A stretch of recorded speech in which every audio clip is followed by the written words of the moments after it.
Howdy, welcome to One for the Books. I'm Sandra Broadwell. This is my 1 year anniversary on Booktube. Yay!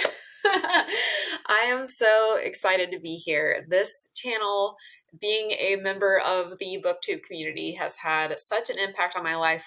I never expected that this hobby would have been such a big part of the past year for me. So I'm just stoked. I'm stoked to be here. I'm stoked to talk to you guys about it today.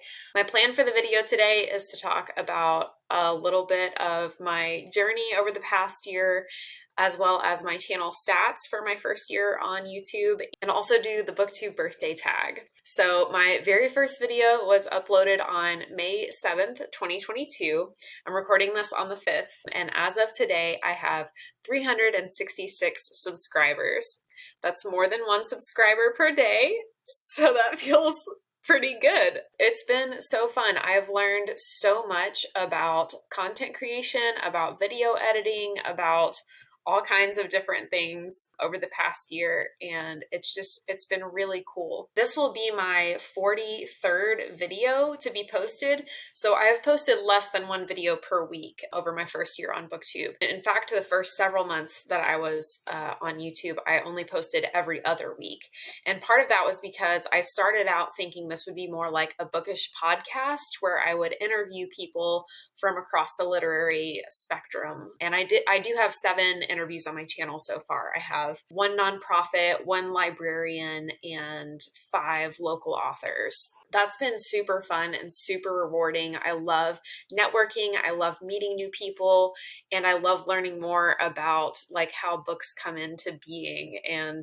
like how the sausage is made, basically.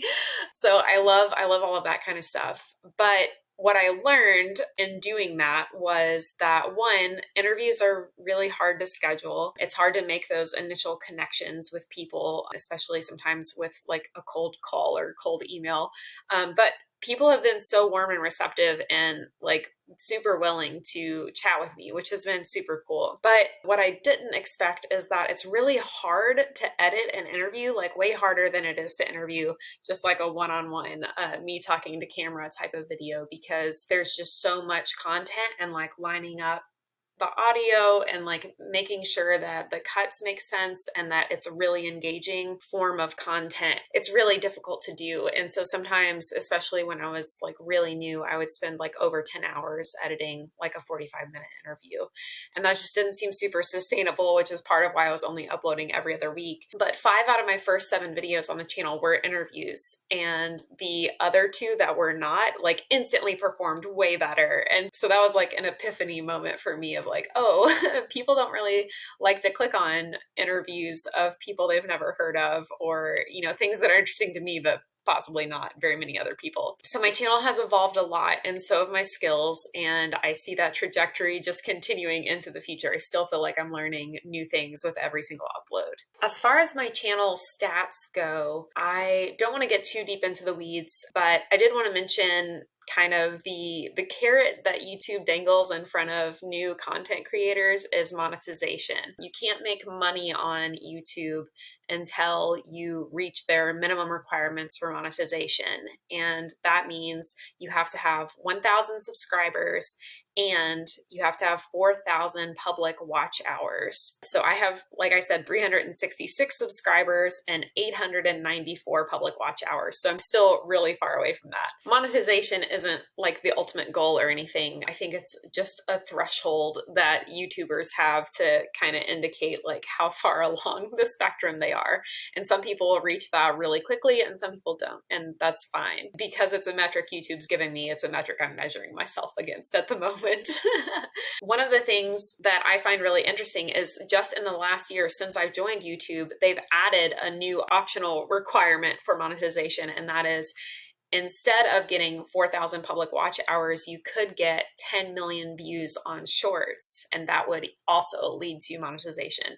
I haven't done any shorts yet, so that doesn't really apply to me at this point. But the fact that 10 million views on shorts is what YouTube considers equivalent to 4,000 public watch hours is mind-boggling. And I think that really goes to show maybe the addictiveness of shorts and how easy they are to click on, and just how like shorts or reels or TikToks or whatever, how that's really changing the landscape of social media and content in general, which would be an interesting conversation to have, but maybe for another day. So 894 watch hours, that's around 21 or 22 watch hours per video of my uploads so far, which of course is a complete misnomer because like some videos get tons of views and some get hardly any views. So averages don't really tell you much, but my median views per video is around 115.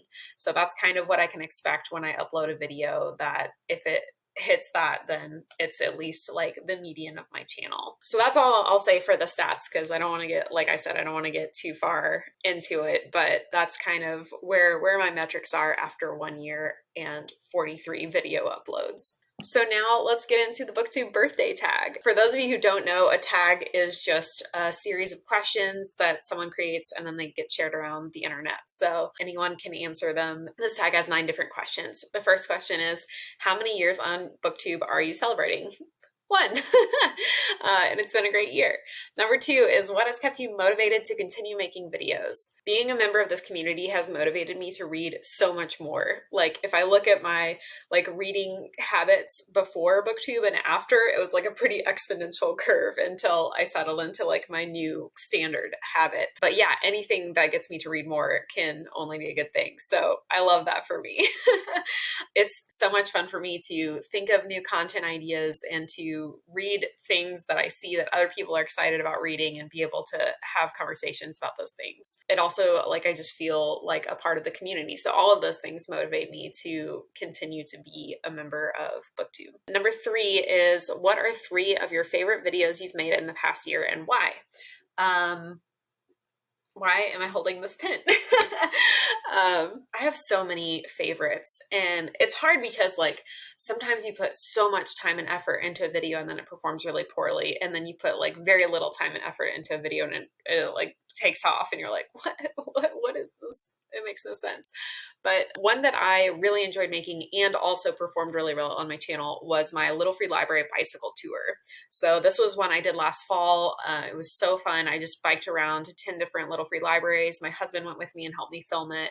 And I found some good books, and it was just like a beautiful fall day. Like the colors were popping on the trees. And yeah, I just loved doing that one. Another one that really sticks out to me are the book packing adventure vlogs that I did last summer. My husband and I took a vacation to California last summer, and we backpacked the High Sierra Trail, which is a 75-mile backpacking trail, and it took us about 5 days. We went over the High Sierra Mountains. I was reading along the way, and so it's mostly just like a vacation vlog of our adventure, but then I would also like periodically give updates on the books I was reading. And then after we finished the High Sierra Trail, we took like a 2-day rest break, and then we backpacked 4 more days in Yosemite National Park. So that was just super fun, and I love that I have record of that. Yeah, it was just like a really cool experience, both to record our vacation in that way, but also to like bring books into other aspects of my life. And then as far as my interviews go, I think my favorite interview on my channel so far has been David Arnold. He is a young adult author that lives in my city. He's got some really amazing books like Mosquito Land that are super popular. So he was just like a cool, chill dude, and I felt like we hit it off right off the bat. And yeah, I really enjoyed getting to know him in that interview. I also did a really fun, I think I called it like spooky challenge reading vlog or something like that, but it was like a Halloween themed vlog where I read Frankenstein and I read The Once and Future Witches, and then I like tried to do activities related to the books I was reading. So I like watched the old Frankenstein movie, and I like went to a witchy themed coffee shop and stuff like that. So it was just super fun to like do themed activities related to the books I was reading. So I guess what I'm learning about myself as I'm saying these things out loud is that some of my favorite videos that I've done on my channel have been vlogs, and like themed vlogs specifically. And I haven't really done very many of those. So the fact that they all made like my favorites list, I think means I should do more of those in the future. So stay tuned for that. Okay, question number 4 is, what have you struggled with on Booktube in the past year, and how do you overcome that struggle?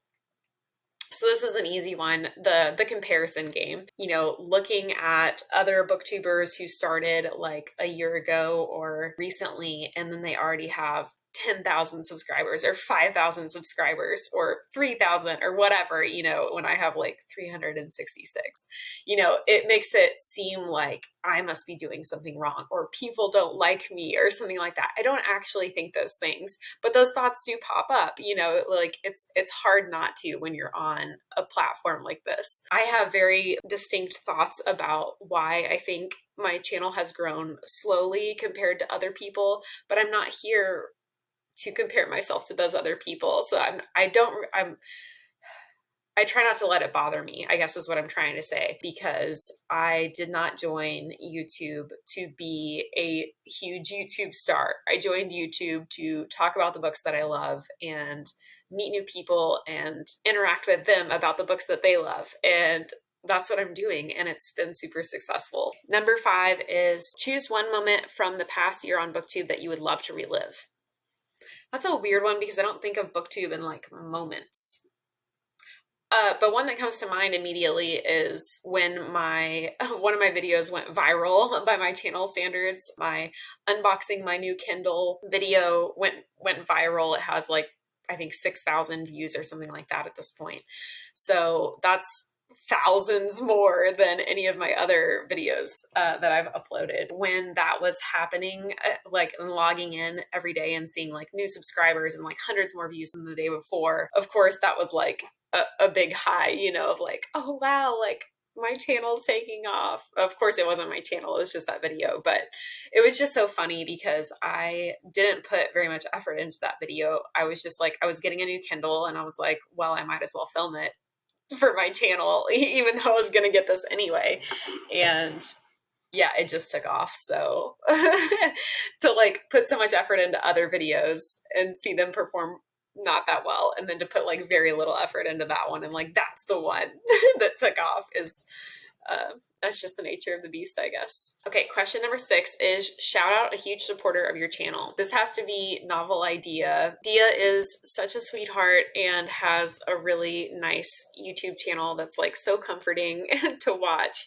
And she is almost always one of the first people that comments on my video when I have a new upload. So Dia, thank you so much for being a supporter of my channel, and I'm so happy that you've been here with me on this journey. Question number 7 is what's the best book you've read in the past year?